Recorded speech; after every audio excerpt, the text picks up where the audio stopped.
It's the Yeah, no. Wepa Show! Oh. I'm Almega. And I'm Dodgy, and thank you for joining us. This is another exciting episode of the Wepa Show. And just don't forget, just before we get started, please click the like and subscribe button so you get more from Comic Crusaders, and also check us out on comiccrusaders.com. Al, how are you, bro? Another week has gone by. Week has passed, bro, and you have news back. They're paying for it. Everything seems all right in Australia, don't it? Yeah, it sure does. It's a bit cold now. It's actually quite warm. I've got the aircon going. I've also got a fan in the background to keep me nice and cool. What you drinking there, bro? Just a brew. Until they sponsor me, they ain't getting no love. Mm-hmm. It's just beer. You see it, but I ain't want to say the words, son. Exactly. Yes, I'm holding the mic. I have one here. Right? It looks retarded, right? I have a mic here, but then I'm holding one just because the setup didn't work. And Dodgy was messing with me so much that I just decided not to use this today. So thanks, Dodgy. You're welcome, bro. Always happy to help. So guys, we've got an exciting show. We're going to kick it off with what you got, and then after that, we've got a real special guest. So our first special guest for the Wepa show. So really excited to get this going. Yeah, so, bro. Before do you want to get started with what you got? No. I had the show floor last time showing off goodies. You show off the goodies. Right, mine's in the right there. I still gotta pull them. I gotta pull it out still from over here. Yeah, for sure, man. So last year was quite a good year for me, especially with Kickstarter, because I was like inundated with choice. And I really want to share with you guys what I got last year, because I haven't really had the opportunity, one, to read what I got, and secondly, to share what I got. So I want to open up with my first book by a good friend, Ryan K. Lindsay. And here's a special feature. This is probably the most exciting part of the book. Yeah, nah. Oh, that's so cool. Hold on, guys. Let me put that on a bigger screen for a moment. All right. Hold on. Where are you? And he's got a switch shoe. I'm sorry. Hold on, bro. Guys, you saw what I was doing before. Technology. That's the problem. The wonders of modern technology, right? See, nice bigger there. I want to get the. I see what I'm doing. Here you go. Wait a minute. Now, and boom. That's what I wanted, folks. Damn, bro. Right? It's been a long day. That looks pretty cool, though. It should be. Man. Is that hardcover? Yeah, it is a hardcover. Oh, word, nice. Yeah, by Comic Tribe. And so for this book here, one of the key features for it is the fact that the price for shipping to Australia was the same price as the US price without the conversion. Oh, really? So, wow. Yeah, really, really, yeah, because I think Comics Tribe and Ryan K. Lindsay had an agreement by bringing this book over. So I think Mr. Bracey wants to see yours, but anyway, sorry, Bracey, but you can see mine first. Yeah, so it's a really nice book, man. And I mean, if you click through the slideshow, you'll see some more great features. And the fact is, as well, you've got like this transparent paper as well, it's like copy paper. Oh, not? Oh, say word! Look at that. With the mask and then without the mask. Yeah, wow. It's actually a really nice book. Like, I haven't had a chance to read all of my books that I've received, but this is definitely one that is hitting the comic book shelves. Yeah, it's actually in comic book shelves at the moment. It finally got published. I mean, that's a beautiful book for display, honestly. Yeah, man, for sure. That's the eye, man. Yeah, very nice. It's almost like too good to read, really. Yeah, it's a really nice looking book, man. Yeah, it is. Yo, shout out to Comics Tribe. They're doing their thing over there, man. Man, like, yeah, it's a really nice book. And if you just want to flick through some more of your slideshows, you'll see more images from inside the book. Oh, look how awesome, dude! Yeah, if you just share it with the crowd as well. Oh, that's right, bro. Look at this. Forgot we were doing the screen here, bro. I thought it was still okay. And screen share and kaboom. Wait, here, this one right here. There we go. Wait. Yeah. It's flickering. It's flickering. Uh-oh. It does that. It does that. It does that. And there she goes.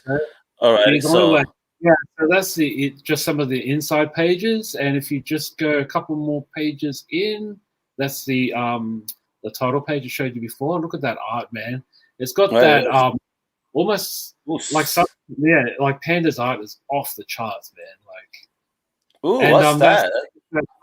That's a signature card that came inside the book, so you don't come just with the book. You get a signature card by both the artist as well as the writer, which is pretty great. And then the next slide, we've got a bookmark. I mean, cool. You know, where do you know, if you want to put the book down and just take a break, now you got something to use to action that. So that's pretty cool. That's some of the great features. And then you've got the homage of the Day of the Future Past. You know, it's a major shout out to Byrne and Claremont. And this one is probably my pick of the year. Bro, like that box, that is the box that I received with this parcel. And I almost fainted. Like, that is legit. Like, the box is about the size of a comic book. But it's a box on the top. Yeah, that's the sticker on the top of the box. Yeah. And that's right. The Lady Death book, which is signed by Brian Pulido. So it's got the signature, certificate. Yeah. Authentication. So that's pretty great. Yeah, and if you just click the next slide, that's nice. like a postcard that came inside. And then if you flick one more time, there's a sticker that was pretty dope. You know, and there's another book here. This is the Lady Death Master. So just a poster book of all the covers that came. All the variants. So that's pretty great. Some more stickers that came inside. And then I got a $1 bill, so 666. So better hold that in your pocket, man, in case you mean Satan. Here you go, bro. I got some paper for you. I'm off the book. He'll be like, that's $3, please. And then there's some magnet, like a metal pin that came with it. That was pretty dope. And also just a button pin. That's a lot of goodies, bro. Yeah, man. That's what I mean. Like, I wasn't, I got the book and the bookmark, of course. Like, what else would you do? Well, what else could you want? Oh yeah, but yeah, man, it was so 90s right there. It is, and it was so exciting. Like, I was excited with the goodies more than the actual books themselves. Which is, I'm not taking anything away from the books because I could imagine that they're absolutely fantastic. But just the goodies just made me feel so happy, to get all this. And I think anyone who's watching this and is planning to do a Kickstarter, this is something you need to implement, especially if you're getting someone who's buying more than one book, which I did. Yeah. And if you just go to the next one as well, this is what I was excited for as well. Trading cards. Woo! Oh, really? Nice. Yeah, man. It was like the trading cards was like, yeah. I don't know, man. Like, cool. I still get excited when I get trading cards. Like, it's a hot thing over here now. Cards are going nuts. People are buying the shit out of cards. It's become a thing again. Yeah. So again, it's just like everything. I saw a meme from the It's Drunken chat on Instagram. It made me laugh. It's some guy in the bed, and he's basically crying as he's scrolling through his phone. And the quote is that, this is me seeing pictures of shit I used to have, in comic books. Right. Damn it, no. I gave it away for nothing, and now we could be a millionaire. Wow, right. I made money for the time, but it's like, damn, I had that. God. Same. I'm trying to buy, the Impel version 1 of the Marvel Universe. Wow, and there's some more cards as well. Like, yeah, man, I actually got a full sleeve done with this. And then some. Yeah, man. Oh, it looks crazy. Yeah, gorgeous art. And I think one of them wasn't really designed to be traded. Okay, and this one, like, bro, this. Yeah, man, you don't, boy. when I saw this on Kickstarter, I was like licking my chops, man. I remember you told us. ASAP. Nice, bro. Yeah, man. Oh, bro, I was so excited to get this. So this was the standard edition of Cerebus Arc, and also again some goodies. Even if they're just like postcards, and there's a sticker in there. Yeah. So this content here, right, is from the secret history of the counterfeit Cerebus. See, I didn't actually know about this. I think it actually wasn't really that much of a deal in today's day, but you could actually pick up the counterfeit edition of Cerebus. And this book is almost like a documentary of the counterfeit situation, which I was like, shit, I had no idea that this happened. So here is just a couple of pages from this documentary book, which I think should be a series. So that panel you see there, the upper level, I don't know why I'm pointing to a monitor, but anyways, the top panel is basically the original artwork. The one below is the counterfeit. As you can see, there's no definition in Cerebus's character. He's just all it's more like a shadow. Yeah, like a whole shadow as opposed to that. It was a Xerox copy, which meant that it was too dark and you couldn't actually see it. And that's actually the counterfeit. There's only a few little pieces that you can tell that this is not legit. Another one is basically the cover. And here's just some other little pages and panels. You know, if you guys want to just pause it when after we finish playing, you can read a bit more. Yeah, so 1982 is when that actually happened. They still kept the original year at 1977 on the contents of the book. But yeah, man, that's such an intriguing thing that I'd love to actually get my head around. And here is some art from inside Cerebus. So I had just taken a few photos of inside the book. Beautiful artwork, man. Like, and that's just inside. It was originally published in 1977. Because I mean, if you look at it from a glance, you think like shit. And bro, look at that artwork, man. Yeah, I love it. The motion. Storyteller, very underrated. And look at that, like. Yeah, I just had to take a photo of that because it just blew me away. And that was actually an advert inside the original book as well. So, really? Yeah, and this was before Star Wars was a thing because this was 1977. The movie actually hadn't come out yet. So, this is actually from the comic book that was being published before the movie. So, to have it in a Canadian indie book like this is just mind-blowing. That's cool. Really. Yeah. And cards again, huh? I was like, oh, the comic gods love me. Yeah. And I got this as well, man. This is actually quite exciting because, it's a Cerebus sketchbook. It's basically a book full of blank covers. But you imagine if you stumble across a creator, someone who's got an art style like Dave Sims or Jeff Smith, or anyone who's very cartoonish and good at drawing Disney characters. This would be a really fun book to bring to those guys and say, hey, can you draw me a Cerebus? They might think, like, who the hell is Cerebus? I've never heard of him before. Just show an image and they will know. But off of their phone, it's a wrap. Yeah, exactly. Yeah, man. So this was quite an exciting pickup. But before we jump into that picture, I got to show you something that I got. And by the same publisher, this is actually also by Dynamite Entertainment. They had a Kickstarter for reissue of The Boys #1. Oh, nice. Awesome. Yeah, but with the Virgin cover. Not because nice. That's because it has no title at the front. And then you know the actual comic book number is by looking on the contents on the inside.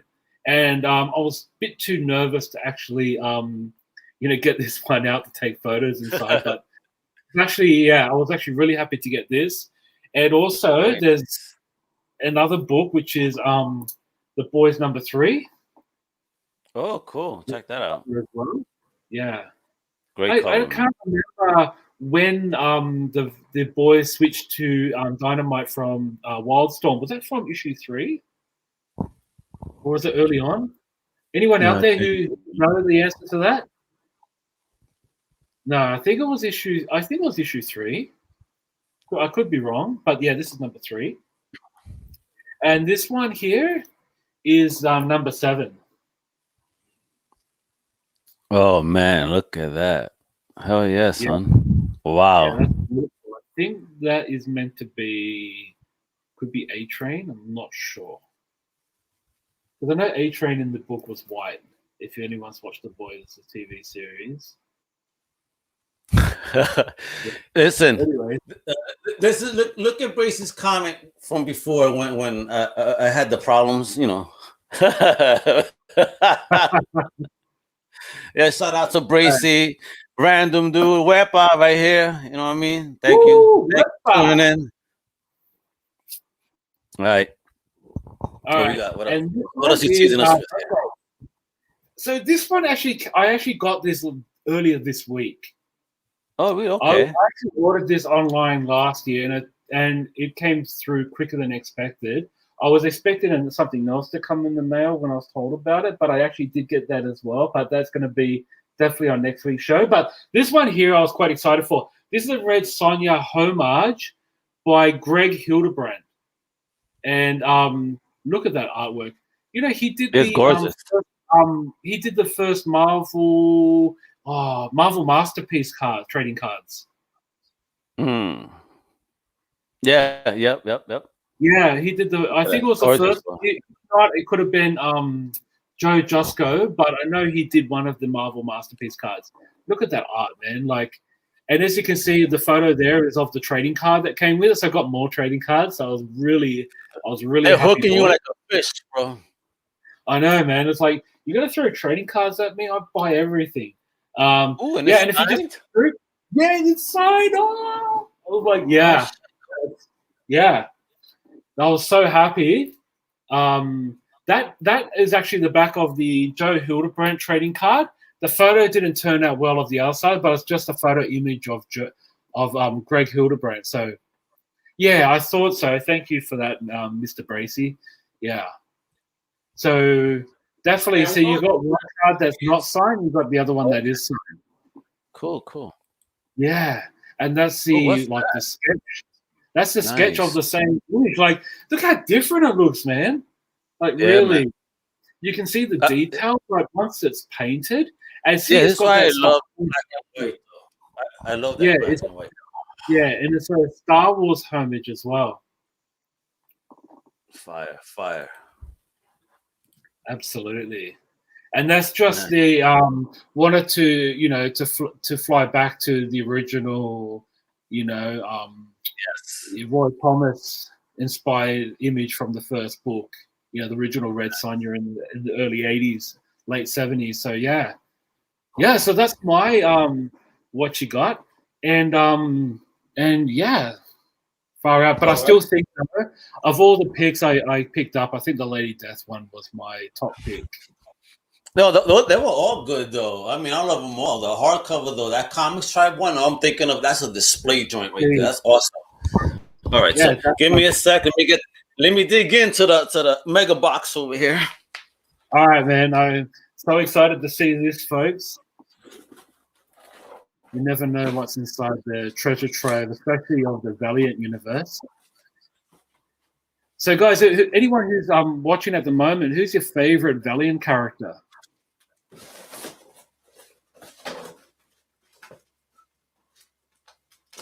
Or your favorite Valiant book?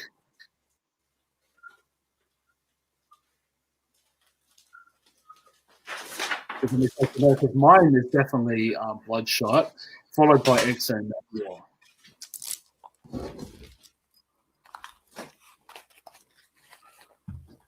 Okay. All righty. Let me exit this slideshow here. Great, because I'm just gonna present them just like you did. So we're talking Valiant, right? A lot of people be disregarding all those keys. Now, I got these, folks. No lie. I'll tell you which one that probably paid, more than $10 for it. But the majority of these I found for $0.25. Far out. There was a shop in Rhode Island, and it's like, all right, He goes, what type of character? Oh, Valiant. Yeah, Valiant Comics. Not Prince Valiant. Yeah, he's Prince Valiant. Yeah, man. So there's tons of Valiant's kicking ass right now, and there's you got this volume 2 one, right? Or 3, whatever you want to call it now. But the legendary run, come on now. There's classics in there. So let me start right here with these, and trying to prove a point too when I'm at the last issues, right? So the first appearance of Quantum and Woody. Ooh. It's not easy to find either. No, I actually picked mine up in New York. I think I paid $10 for it. Yeah, this one I found for $25. The first appearance of the GOAT in Quantum. This isn't easy to find either. Yeah. All right. Here you go. This is the final Acclaim issue. Really? Yeah, and these are hard to find. This is from remember when Acclaim bought it. To find low print, man. Yeah, man. So I actually had the final issue, and then Eclipse came and tried to bring it back, and this is the final issue as well. So a final and another final. By Eclipse. Yeah. Shit. Try to find these folks. They ain't easy. Ain't easy, son. All right. First appearance of the Harbinger. These are easy to get. But these are things to get because Valiant is really dipping in, and getting the stuff. Yes, Priest is the boss, bro. See, I like that Bracey agrees. He knows, Quantum Woody is a great book. I want to see that as a sitcom. Very that's where Valiant should go with that one for sure. Not a movie, sitcom. And then Priest is definitely a genius. Absolutely. All right. Oh man, here, bro. This is the first Solar after when Valiant got him. Yes, that's right. I love that cover. The very first issue of Solar. Yeah, man, come on, Barry was fifth. Yeah, man, you can't go wrong, bro. Can't go wrong 100%. with that. Look at that, gorgeous, right? Yeah, I got that as well. I got a lot of stuff here. All right. Oh man, right here. Solar Man, the Atom number 3, another BWS cover, right? Yeah. This is the first appearance of Toyo Harada and the Harbinger Foundation. That's right. Yeah. This is a real key right here, man. All right. And for you folks, bro, this Magnus number 7 is actually the first appearance of the Exo armor, just the armor. Oh yeah. Yeah, we got a hint here. So this is a key that should be in your collections as Valiant fans, for real. And like Bracey had mentioned earlier, definitely, bro, the first Exo. Yeah, I got that one as well. That's such a beautiful cover, man. Yep. And then I also happen to find this one there for $25. The half issue with the COA. Still at the unopened Wizard exclusive, unopened. I found this for a $25 there. I was there with 13th Crusader. He was like, damn. He was very upset that I found this before he did. All right. And this classic issue. The first appearance of the Eternal Warrior with the all-black cover. Yes. That one sent me back about $70 in the US. See, this one I paid. Actually, wasn't $25. This one I did pay the $10 for when I found it. Wow. And folks, don't get jerked either. This is the real first print because a lot of people out there got the second print, which was mass produced. Because that shop must have had a box full of just the second prints, and it does say it clearly here. So the true one doesn't have anything. It's just totally like this, right? This is a gem, bro. And bro, Bracey, you ain't lying. Yeah, so true. Valiant. Yeah, bro, he was boss 100%. On that bad boy. This is the second appearance of the Eternal Warrior. Nice. He's amongst my favorite characters, in that right there. And this, folks, Exo Man of War number 4 is actually a cameo appearance of Shadow Man. In this one. But of course, I'm gonna mention Shadow Man. Yo, try to find this, bro. Yeah, I found got that shit. that. He only had one. Far out. Yeah, that's a beautiful cover, man. And oh yeah, well the Zero issues. Remember back in the day? Got one as well. Yeah, I love those Chromium Edition books. I'm such a and sucker. here, okay, so obviously when Valiant started, they were bringing back, characters, the reused characters, if you will, right? That Magnus, Solar, that's what they started with, right? So in this Magnus number 5 is we get the first appearance of Rai, which is the the first true. You can flip the cover, character. Right? Yes. You flip the cover. Yeah. And you see, folks, back in the day, they had the coupon, so you could get the Zero issue of Harbinger. This still has the coupon inside. To try to find one. So you might find some of these in the wild, but they won't have the coupon, I promise you. Yeah. I actually got mine with the coupon. I'm so happy. All right, let's see. Of course, classic. Eternal Warrior number 4. The first appearance of the man himself, Bloodshot. Bloodshot. Yeah, people go crazy over this book, bro. Such a beautiful cover, too. From memory, is it still BWS? This one, Dennis Cohen. Oh, Dennis Cohen, yeah. And of course, the infamous Zero issue. Yes. Where they say the first app, also they try to say a Bloodshot, but no, it's here. Yeah, that's right. Don't get confused, folks. It's this one. This is the first Bloodshot. Yeah, right. There was just a companion issue. Right, remember this Bloodshot, right? Classic issues, right? And of course, the famous number 1. I mean, you can find this shit anywhere, though. Even still for a quarter, still. One of the most overproduced books, I think, in history of comics is that one. Let me be right back. Let me see if I can find something else real quick that I want to show you. Yeah, I do got something. Hold on. Yeah. Boom. Always talk about that. And boom. Okay, I'm going to show you 2 more gems. 2 more gems. Right. These are my gems. All right? I'll show the first one off. The UK edition, first appearance of Death's Head. Oh, really?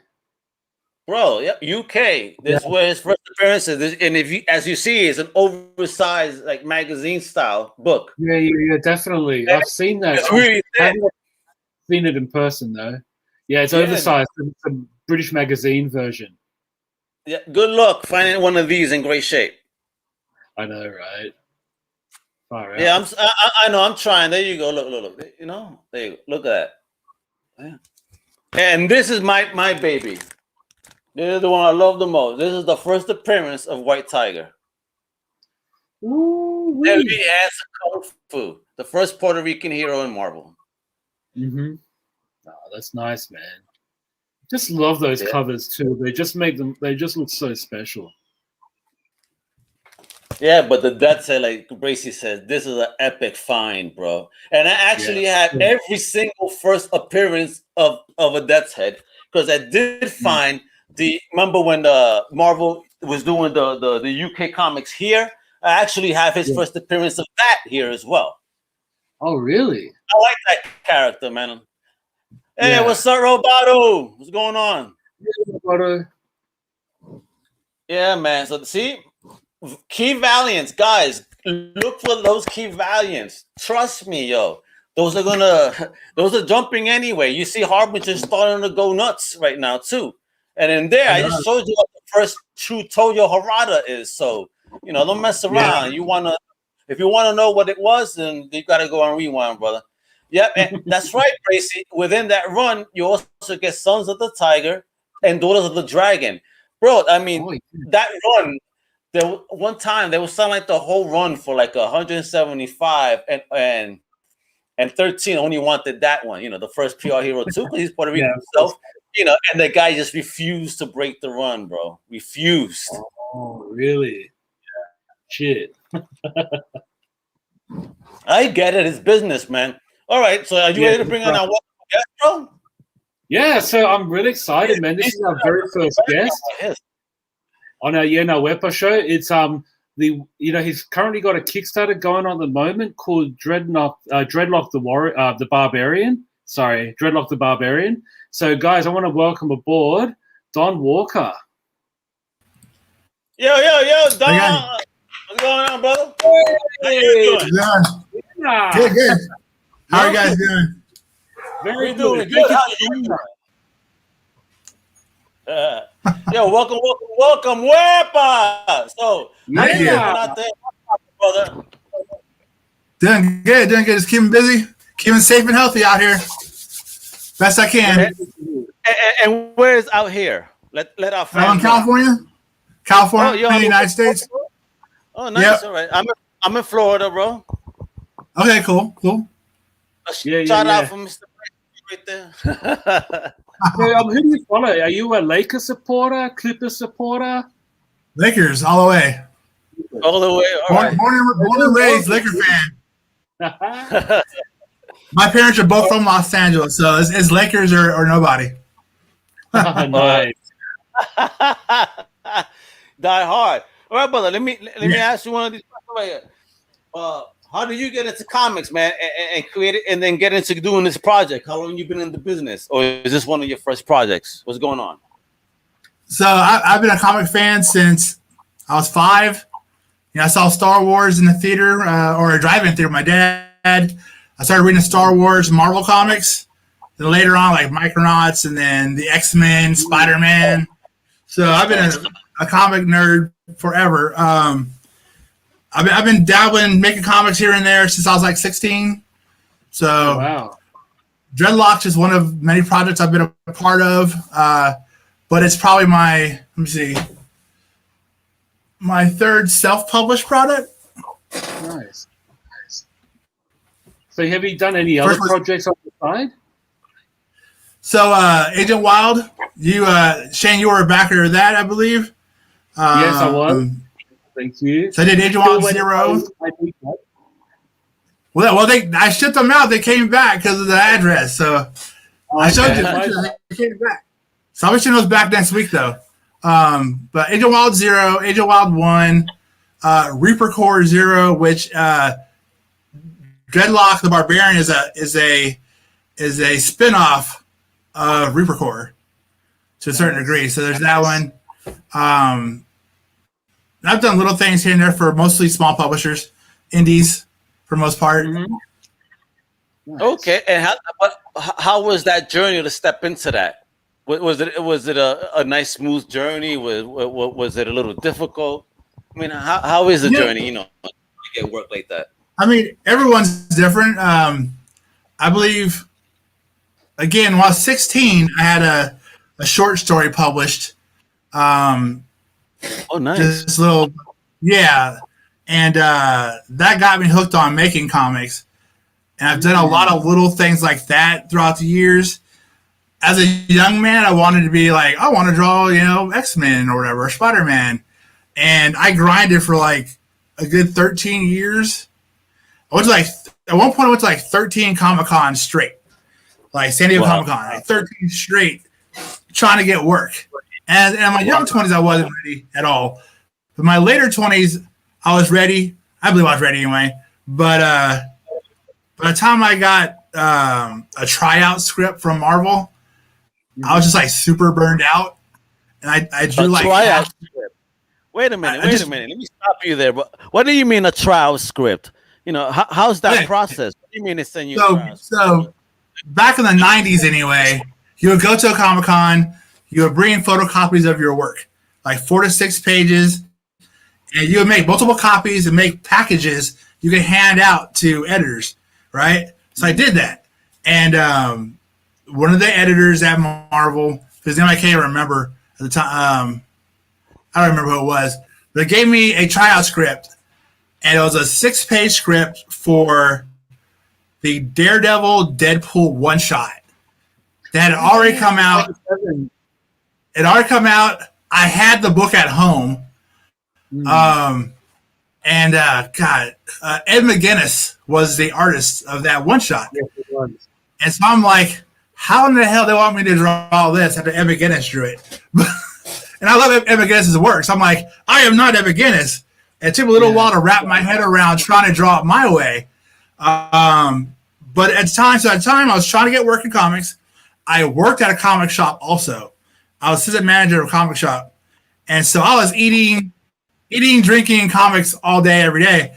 And it got to the point where I was on my drawing table in my living room, in my apartment, and I was like on a third page. And I just remember going, you know what? I don't care. I want to do this. So I pushed myself away from the table, got up, walked away, and like literally a week or two later, I decided to go to the film school instead in Los Angeles. Again, and mind you, this is like 99. So the bubble was bursting, right? Yeah. So all that money people were making in comics, I was about to end anyway. for a time. Yeah, it was a good time. It still hasn't gone up again. If the bubble crashed, that's about it. Like back then, you could make like $300 a piece. A few people are benefiting though. It's like a club. A few people are benefiting though. Oh, exactly. Like if you can get if you're a contract artist at Marvel DC, you're making plenty of money still. If you're not, the money's really not as good as it used to be for the amount of work you're doing. And I just back then I was just done with the whole idea. And I went to film school for a little while. Then in the early 2000s, I got back into comics again, and I kind of go back and forth. But once the advent of a Kickstarter came around, making comics became super easy. Okay. You do the work, you can fund it on Kickstarter. What's that? I said you could take your own. You could do it at your own pace. Exactly, your own pace, find your own fan base, and do what you want to do, which is your own stuff. Like, exactly. And really, why create IP for Marvel and DC and create my own stuff? Yeah, true. I get it. Potentially make myself more money, not them. I agree. Early influences. Influences? Artistically, Michael Golden, John Byrne, John Romita Jr., Mark Silvestri, Ghibli, We're going to see, folks, because I want to know what you started with. So you said Reaper Court came before Dreadlock, right? Yes. All right. Yeah. So I want to show folks a little bit, if you don't mind. We have a couple images to share, and then you could guide us here, brother. This is all about you, man. We're celebrating. Exactly. That's it. Wonderful creativity, my brother.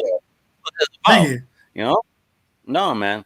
So, Bracy, we'll answer your question because look, one of the people watching is like Dreadlock the Barbarian sounds like an awesome title. Thank you. So, so let's take a look. Look at that cover. Ooh, oh wow. Ooh. That's a wraparound cover, yeah. I love wraparounds. I love wraparounds, man. That's so awesome. And who's the publisher? What's the publishing brand? It's Dork Empire Inc. It's called Dork Empire Inc. And that's me personally. It's my publishing label. And aren't you the Dork Emperor? What's that? I love that title. You're the Dork Emperor. I love that title. Love it. You should put. Is that? Tell me that's on your business card. Dork Emperor. No, not CEO. Dork Emperor. Of course. Yeah. You're back. Dude. Oh, sweet kid, brother. Yeah. Okay, so this here is on our left is Diamond Savage, and her sister to the right is Ruby Savage. They are actually going to guest appear in Dreadlock. Nice, but so one of the things you guys have to understand in my publishing company, I publish books on two different spectrums. So you have the modern day books, which are Agent Wild right now. Yep. And then Reaper Core and Dreadlock are the future of the same universe. Okay. So, almost like the 2099. As I do more modern day books, it will inform how the future becomes what it is. That's a long plan anyway.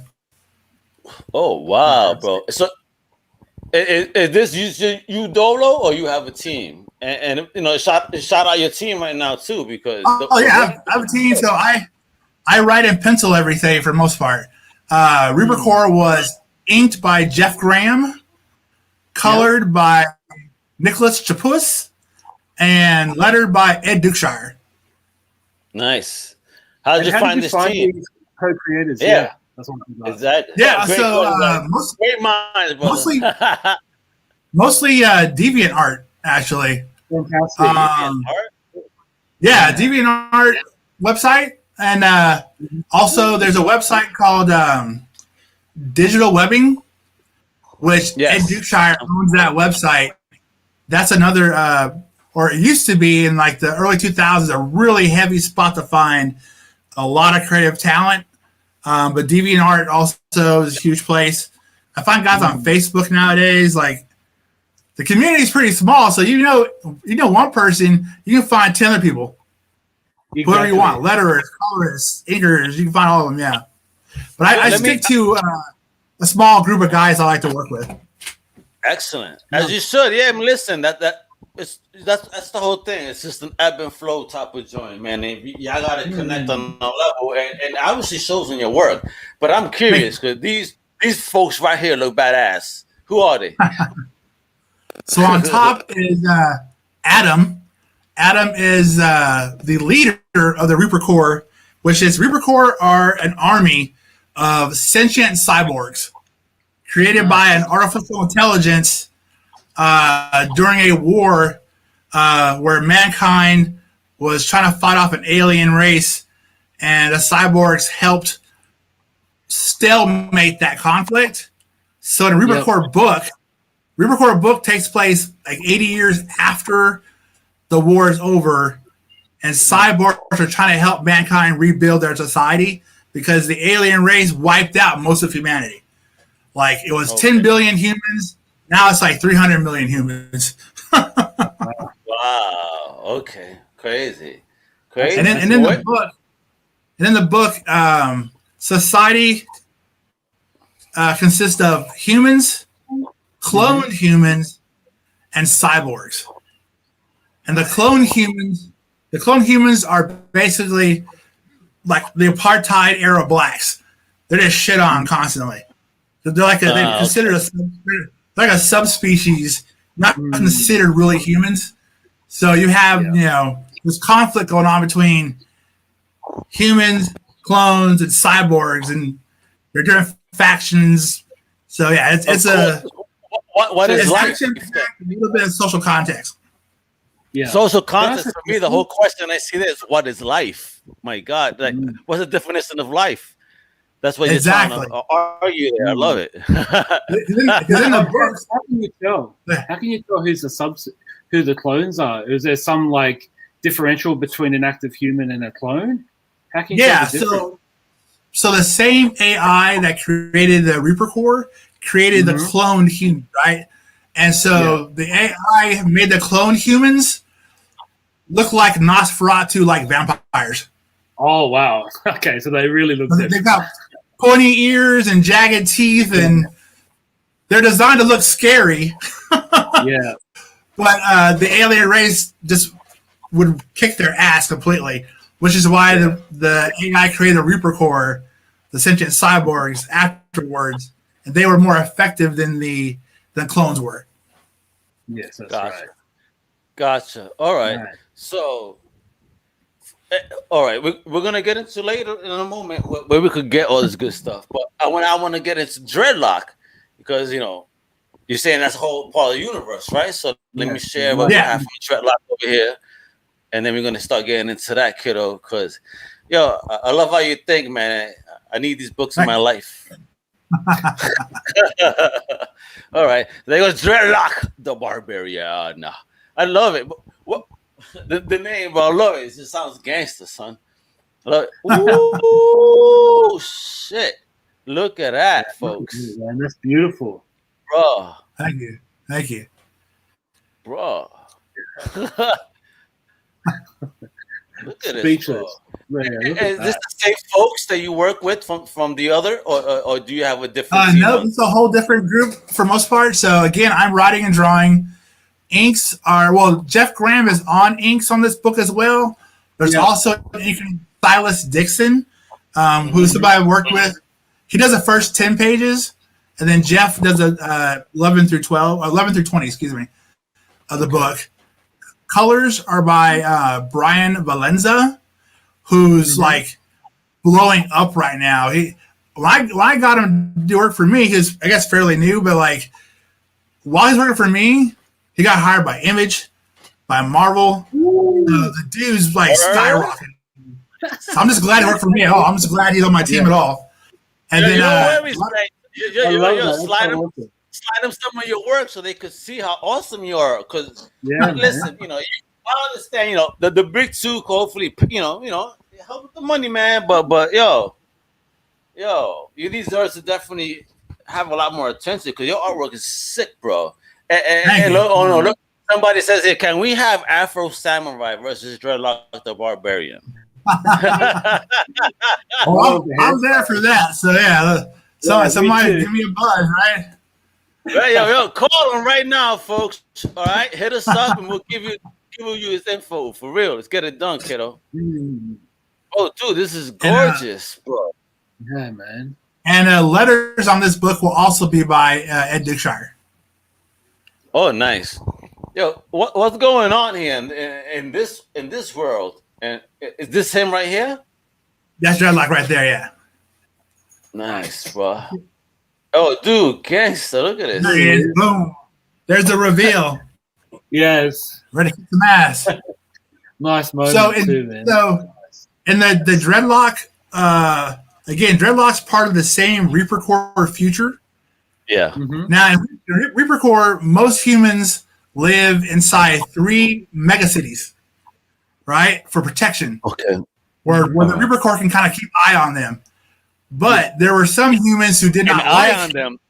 That sounds like jail, bro. 3 super cities where they exactly. That's the point. So Reaper Corps, like their programming was to protect mankind, but it's become more like jailers. And some humans were like, we don't like this. We don't like being under the thumb of cyborgs. So there are thousands of humans who left the megacities and went out and made townships, if you will, in the desert on their own. Okay? And so Dreadlock and his crew, there's more just him, there's a bunch of them. Dreadlock and his crew, they're kind of like bandits. They kind of just travel the desert doing what they want when they want. He's not a hero, but he's not a villain either.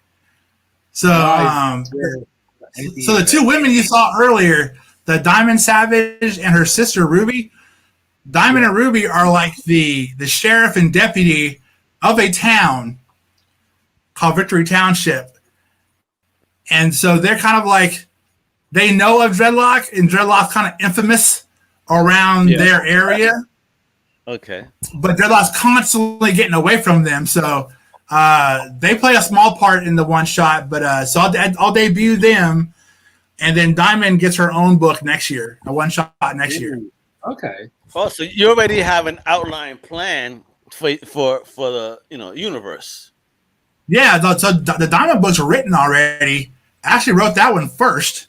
The Dreadlock book started off as a short story in an anthology that I did on Kickstarter in October. That's going to the printer real soon.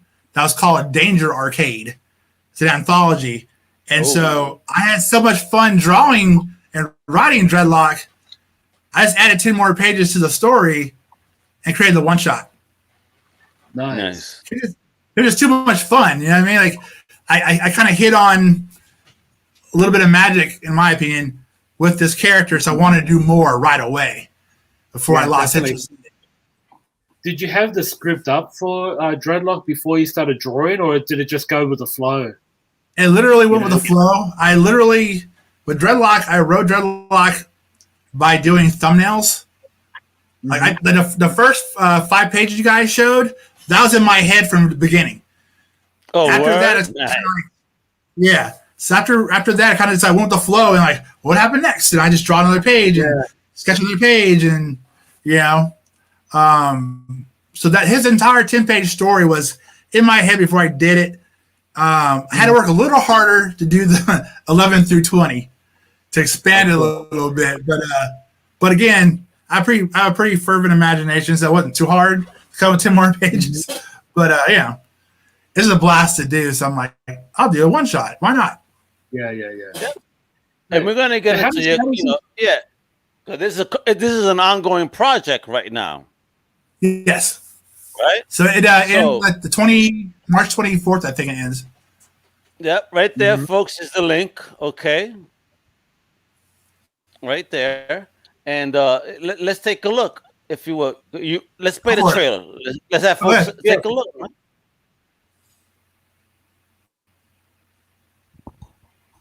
Right? Nice. Love that.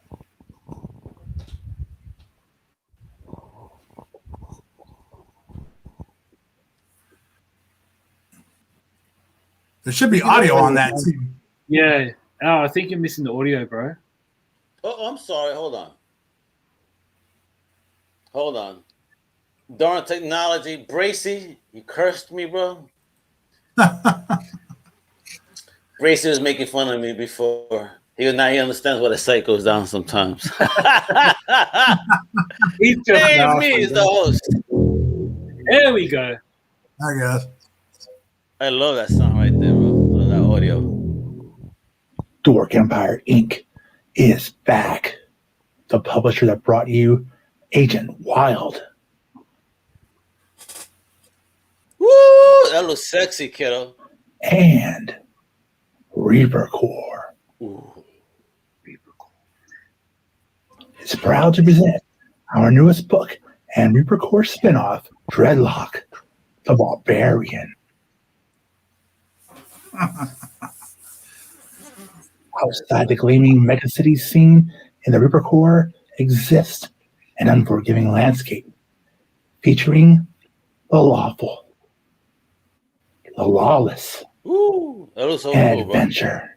It all starts here with Dreadlock, the Barbarian Zero. Love the lettering. A 24-page full color, unquestioned one shot, live now, only on Kickstarter.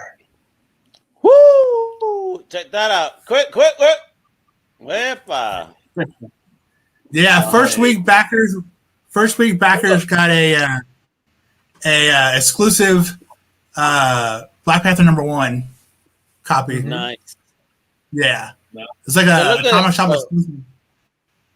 62%, folks. Let's get them over, like right now. I mean, it may be comment again.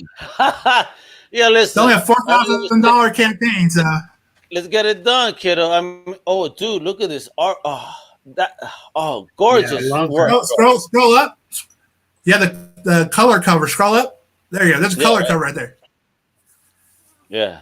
But I'm such a sketch fan though, like this. I love it. There's also a sketch variant cover also. Ooh. Oh, say word. You look at this, folks. Look how gorgeous this is right here. Yeah, that's pretty sexy, man. Yeah, man. You are so gifted, Don. Really blessed, brother. Thank you. So, Don, what was the inspiration? Dodgy, look at this. Yeah, I know, right? That's pretty amazing. So Don, what inspired the story of Dreadlock? Well, when did it actually come that you wanted to create this scene? Kind of has that like a little bit of that Tatooine or Mad Max type of feel to it. Where did that come about? You know what? So most of my books start off with sketches, right? I'll be sketching something one day. Something comes to my head, I sketch it out. And I often build the world around it after I've sketched it. Yeah. Okay. And so we had I belong to a comic creator group called the Sketchy Bugs. We're nationwide kind of group of creators. I love the name. I love that. Yeah. And my wife came with that name, yeah. So we're like a nationwide group of creators, but most of us are in the LA area here in California. And we had the anthology, the Danger Arcade anthology in the works. And originally the idea was all the stories were going to be like post-apocalyptic stories. Nice. I kind of changed after a while, but like when I thought of something, I went through my sketchbook, basically. What can I do for this anthology? And there he was. You're just sitting there, need a story, need a place to go. So I'm like, hey, Dreadlock, cool. And like Dreadlock the Barbarian, the name came after I started writing a story. And I knew I wanted him to be just like Mad Max-ish, kind of a swashbuckling, kind of dirty, gritty character. And so the Barbarian part came after that because I knew it was going to be a violent story. I can't tell you the story yet, but like I knew it'd be a violent story, and the Barbarian just kind of came to my head. And I knew, I think like most people get it. They hear the Barbarian and think Conan. And that helps with the recognition of the character. People dig it already without seeing a story yet. So I'm like, cool. But yeah, he was just a character that needed to go somewhere, and that anthology was a place I could put him easily. Yeah, that's right. Excellent. It's been a blast ever since. Yep. And listen, we're almost there, folks. Not too far to go. With 20 days to go, I'm pretty sure that even after this, that you're gonna get even closer to your goal. Well deserved, bro. And I just love it. An action-packed, swashbuckling, cyberpunk western. I mean, because we need those. I miss them old school westerns. I'm a Clint Eastwood fan, so all of those spaghetti westerns from back in the day. His joints, bro. Oh, you and me both. Yeah, yeah, brother. We're the same age group, man. Cheers to you, my brother. Bro, that's awesome. So, all right. So you say you even got plans for next year already? I do, yeah. So, all things if all things go well, anyway. This year I'll have Agent Wild Union Fall #2. That'll be in June. So after I ship Dreadlock, Agent Wild issue 2 will come out on Kickstarter. Then while I'm working on 3 of that book, I'll also try and kick in to gear and get Diamond Savage done. That will be next year, though, for sure, 2022. And Brace is saying that it looks like so much fun. I hope so. Yeah, I mean, my whole motto with Dork Empire is make comics fun again, right? Yeah, so absolutely. I remember that Swayze film, Bracy. He says he gets some Steel Dawn vibes. Hey, that'll work. I'll take that. Do you remember Steel Dawn? Of course. Yeah, I love that flick. I love those post-apocalyptic movies. I'm one of those fans. Like as a fucking 8-year-old in school, I'm drawing these Mad Max looking cars. They're like, yo, why are you putting guns and spikes on them? Because I love this post-apoc world. You know what I mean? That's cool. That's why. Yeah, exactly. Yeah, exactly. Kids didn't get it, and I remember Steel Dawn. It's that type of world. It's just savage. I love that stuff. Yeah, that's my joint. Yeah, so man. A lot of my books are gonna appeal to those 90s Image fans. Like that's kind of what we do. High action, but with story still. But like a lot of action. Like I like to drop. What's that? Yeah, we need stuff pages. I'm with you, Don. I'm just with you because we need true escapism. Exactly. Let's have fun. Yeah. Right? Let's comics are way too serious now. I know, right? Everybody's trying to be way too serious. Read most books anymore. They're too serious. No, I get it. Listen, I understand that there is to be tackled, but at the end of the day, exactly. Let's have fun. buy this. Listen, if I wanted to read news, I'd buy a newspaper. Give me some fun, because this is why I collect. You know what I mean? To have a good time. Yeah. Not to be reminded how awful the world is. I'm fine that those books exist, but why can't we have fun books too? You know what I mean? That's all. We can have both. I'm cool with that. Yeah. Like, I don't read what I don't like. I don't complain about it. I just don't read it. Right? Absolutely. Isn't that the easiest thing to do? Not buy something? Exactly. Yeah, man. True escapism. I mean, for me, exactly. That's what I remember as a kid. Like, hey, as a kid, you have a difficult life sometimes, parents or just fam or people thinking, That's why we bought comics in the first place. So, exactly. Man, we get away and we get into this world. And, it's like, I understand that politics has always been a part of it, but not so intentional. Exactly. And I hate politics. I fucking hate it. I'm all about the celebration of everybody. You feel me? Right. And not on specific days, not on specific months. No, every fucking day is when you gotta celebrate everyone. Period. Preach.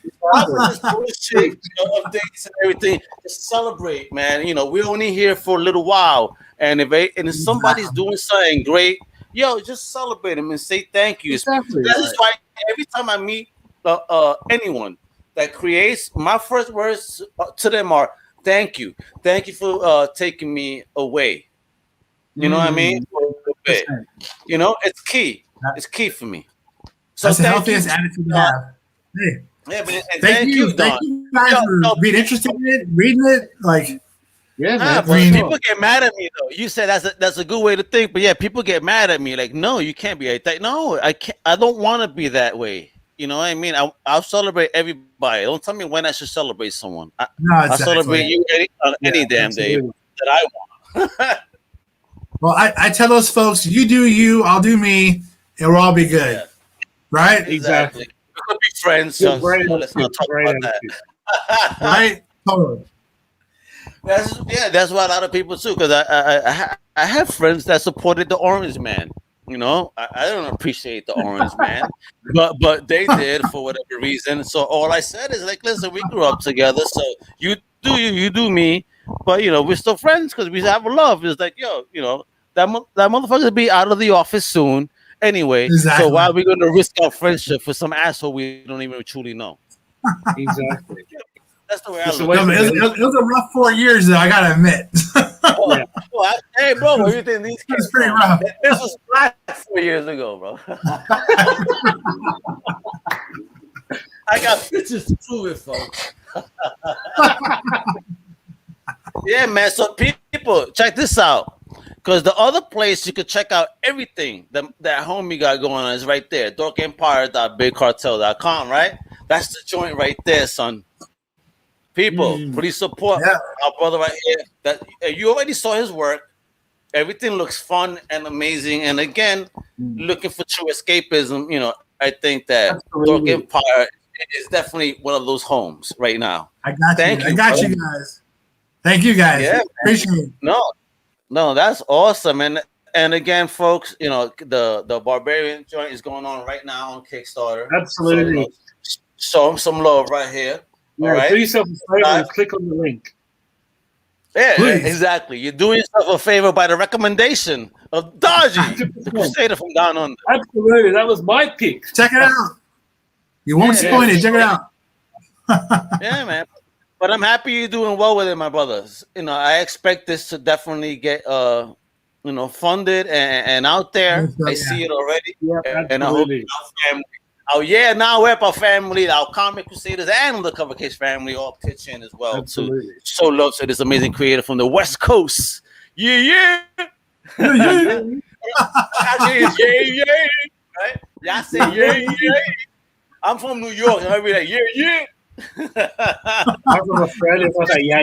He's West Coast, I'm East Coast. We got love, all right. All right, my man is Down Under. So, Don, I want to thank you so much for joining us today and hanging out thank you guys for a little bit. Appreciate talking about your project, yo. keep kicking ass, keep doing what you're doing. And once this gets funded and you get onto your next project, you're more than welcome to come on here and, you know, let's show off what you got going on. Yeah, love to. Thanks, guys. Appreciate it, brother.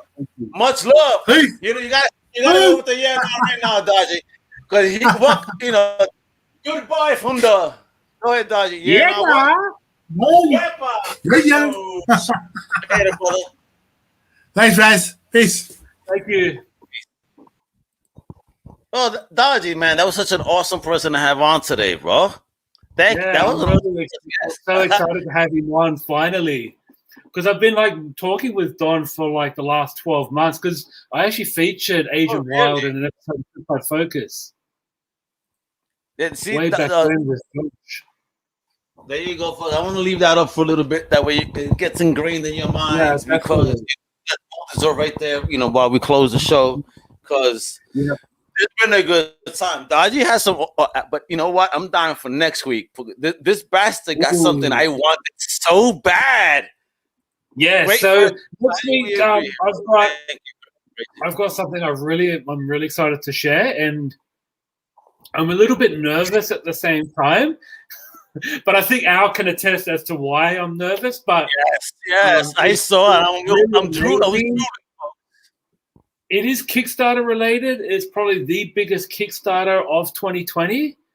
Probably ever, I think. Yeah, or even ever. So I managed to get my hands on one. I waited so long.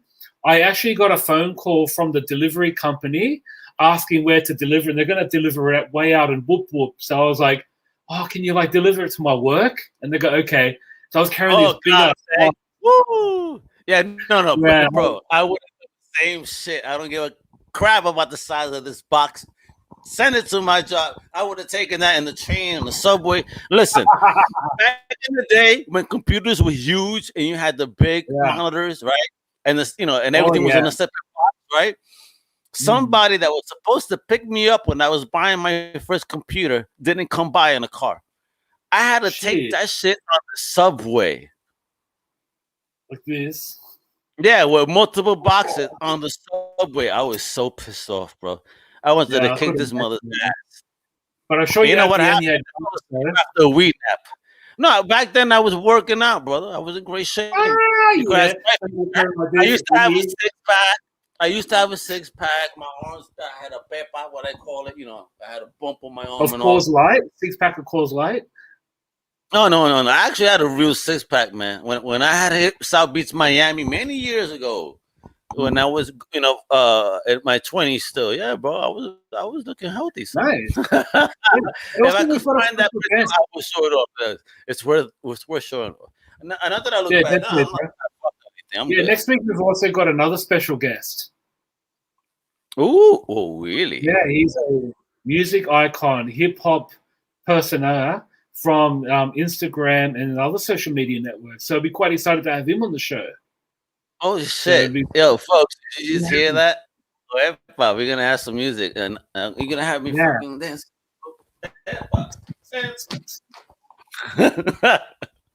Yeah, I don't even know where Dodgy goes. He loves the media. I'm quite excited to have him on next week, and you know, major shout out to Don. He was amazing. He was actually a lot of personality. And I just love hearing him speak. Man, I just shut my mouth and listened to the man. Like, it was amazing. Yeah, he got some great stories. He got labels. He got something going on. It's great, brother. Man. Great. Mm-hmm. I love it. Yeah. Well, I guess, guys, thanks for those who, you know, was messaging us during the show. A major shout out to each and every one of you. Thank you for joining us on the Wepa show. All right, guys. We will be seeing you next week. Absolutely. Have a great day, everyone. A great night. A great day. Well, you at? Much love. Wherever you are. Thank you. We hope you've enjoyed this Comic Crusaders production. For real-time news on all things pop culture, please feel free to follow us on social media. For articles, original content, merchandise, and more, please go to www.comiccrusaders.com. Also follow along with all of the websites of the Comic Crusaders family. As always, if you like this content, please click like and subscribe to the Comic Crusaders YouTube channel.